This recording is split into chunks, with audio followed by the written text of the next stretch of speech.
Good morning. It's good to be back. We are going to be back at Daniel chapter 3 right after this.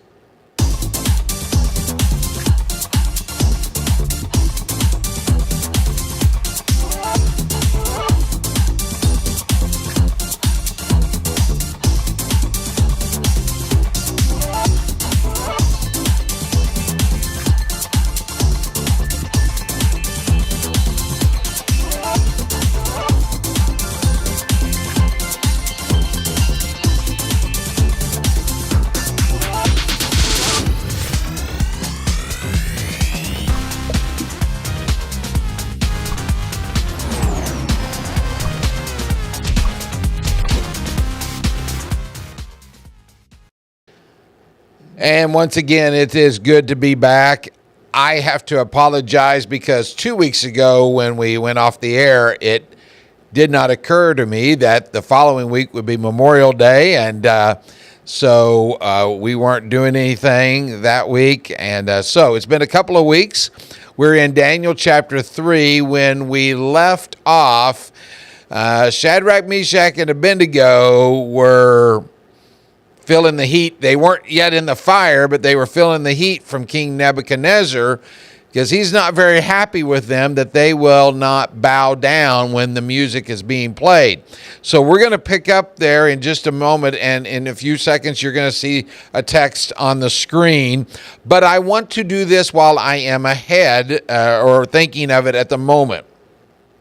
Our family is getting ready to take off for a week vacation, and we will not probably be back by next Monday.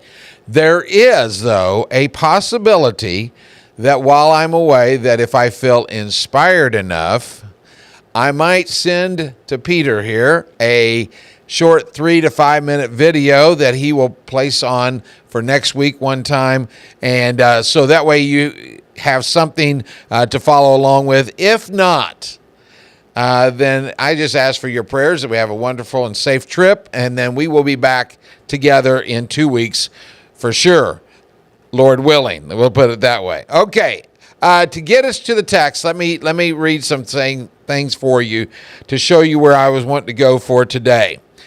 So there's this word, Philadelphia. It's also a famous city in Pennsylvania. But the word Philadelphia means human affection, brotherly love. It means being an affectionate friend. There was a man by the name of Samuel Coleridge. He wrote a poem that was titled Youth and Age. And in it he had a line that read, "Friendship is a sheltering tree." And I think that's a good word picture. You know, friends are those whose lives are like branches. They provide shade. They provide refuge from the demanding, irritating, and searing rays of the hot sun.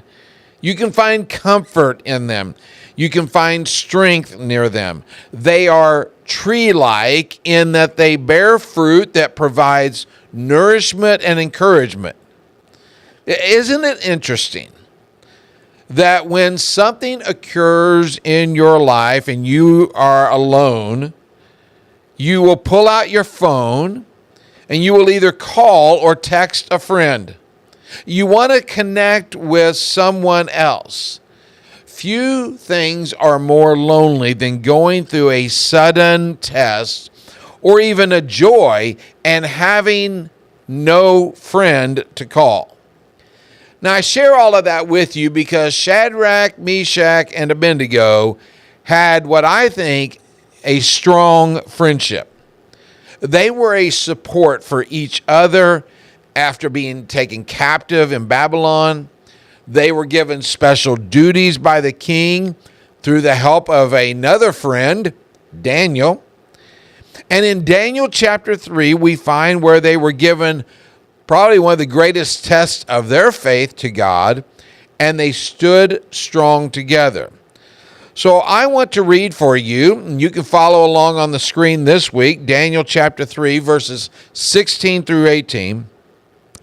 As I'm reading it, you're listening, you can follow along, and let's see if you notice how many times friendship is mentioned. So here we go. Shadrach, Meshach, and Abednego replied to him, King Nebuchadnezzar, we do not need to defend ourselves before you in this matter. If we are thrown into the blazing furnace, the God we serve is able to deliver us from it, and he will deliver us from your majesty's hand. But even if he does not, we want you to know, your majesty, that we will not serve your gods or worship the image of gold you have set up. Did you catch friendship? Now, if you were actually looking for the word friend or friendship, you came up empty. You didn't find it. But friendship is alluded in the text.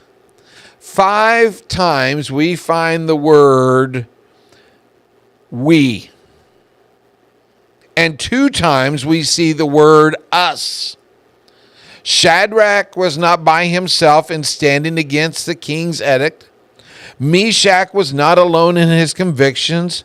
Abednego had not been abandoned by the other 2, leaving him on an island for himself. They all 3 refused to bow the first time. And they all 3 stood firm when given a second chance to abide. They all 3 knew that the true God would rescue them. And here is the most awesome part of the story to this point. They all 3 were willing to be thrown into the fiery furnace, even if God did not rescue them.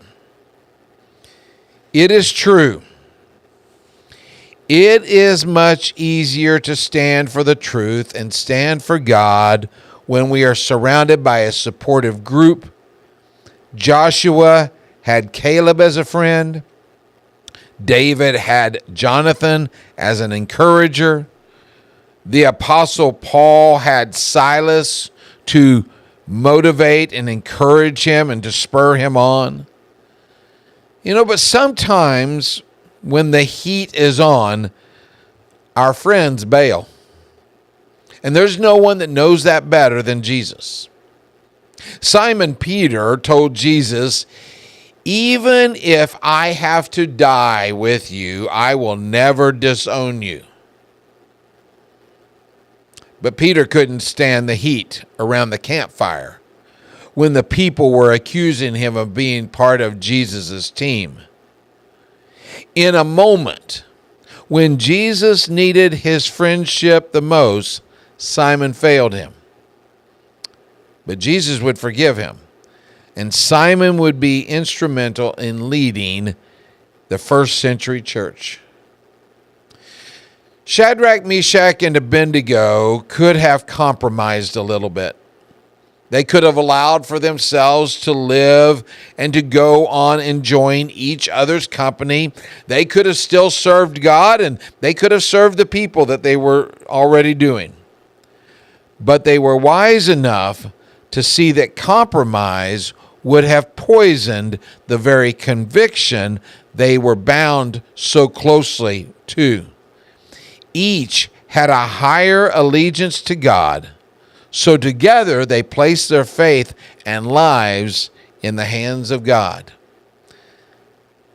I want to ask you to stay tuned for what happens when we meet together, either next week or in 2 weeks, as we continue through this story of Daniel, and specifically in this chapter, Shadrach, Meshach, and Abednego.